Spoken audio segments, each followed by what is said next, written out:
A while ago, I happened to stumble across this video that used AI to translate the speech of Hitler in regards to the Holocaust. Like, Hitler was passionately speaking about the love for his German nation, nationalism and fascism, and why it's important for them to answer the question of the problem of the Jews. And after watching that video, I was shocked. Now here's this video. To see how the whole democratic world is oozing sympathy for the poor, tormented Jewish people, but remains hard-hearted and obdurate when it comes to helping them, which is surely, in view of its attitude, an obvious duty. The arguments that are brought up as an excuse for not helping them actually speak for us Germans and Italians. For this is what they say. 1, we, that is the democracies, are not in a position to take in the Jews. Yet in these empires there are not 10 people to the square kilometer, while Germany, with her 135 inhabitants to the square kilometer, is supposed to have room for them.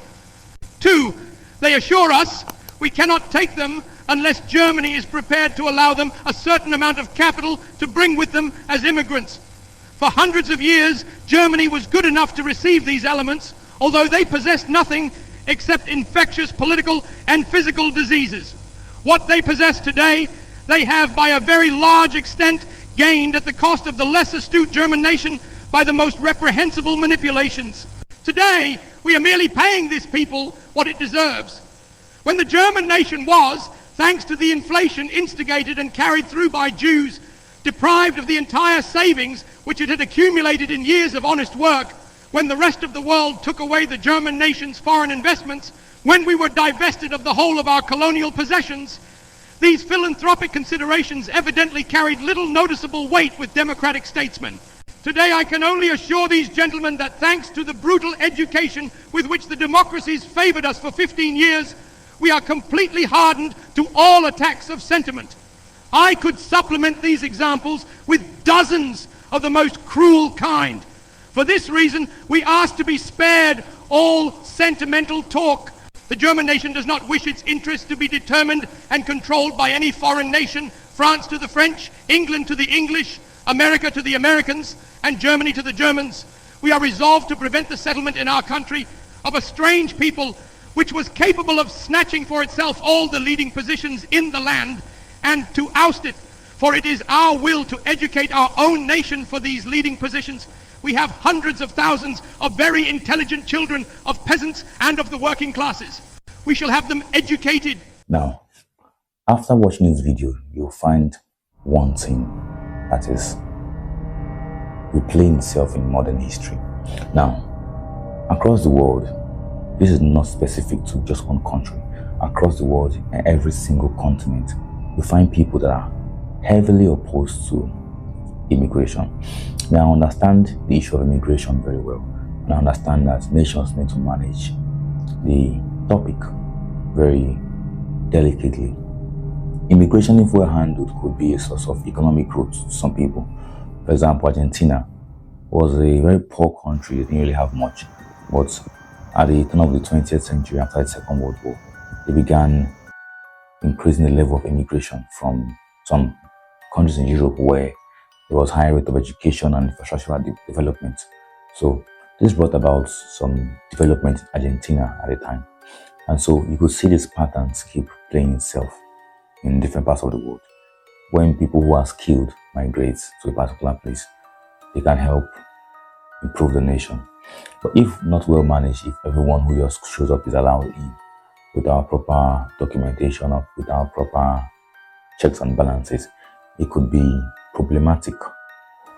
And I understand it from this perspective. We in Nigeria as well, we are not so rich, but there was a time when Nigeria was the richest country in, let me say, almost all of Africa.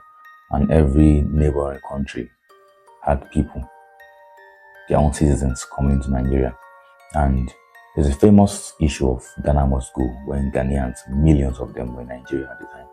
And it was causing issues of overpopulation and unemployment rates. And the military regime at the time asked the Ghanaians were largely undocumented to live. South Africa also has similar issues, and we have of recently Operation Dula. However, in South Africa's case, it has not been well managed and it has resulted to a case of xenophobia, where people of other nationalities, even fellow black people just from a different neighboring country, are being lynched and killed like it's the 20th century Ku Klux Klan, KKK. So, but back to the video about Hitler. Hitler was very passionate speaking about this, and then he gave a reason for him to eliminate the Jewish people, at least from all territory controlled by the Germans. And when you observe most of the world leaders of today, particularly from the US, Japan, Korea, South Africa, and some portion of Europe, you'll find that the same script is repeating itself over and over again. And the sad thing is that people are largely in support of this. Today, it's the Somali population of Minnesota that are being attacked. Tomorrow it could be the Ethiopians, next tomorrow it could be the Egyptians, and next week it could be the Nigerians. So some people, because it's not us who are being attacked here, we might feel less concerned, might feel like it's none of our business. But then we should understand one thing. For the fact that a small percentage of a population of an ethnic group commits a particular crime doesn't mean that everyone from that ethnic group is a criminal. Take Nigeria's case, for example. We have many fraudsters in Nigeria. I'll say over 3 million. In some countries whose entire population are 3 million, but for Nigeria, 3 million is not up to even 5% of the population. So in this case, you find a dilemma and a cognitive dissonance where some people will fear Nigerians simply because you are a Nigerian, and others will see who we are for who we truly are. But sadly, just the same way in the time of Adolf Hitler, many people were in support of his Nazist and fascist ideologies. So also today, many people are in support of the neo-fascism that's plaguing our world.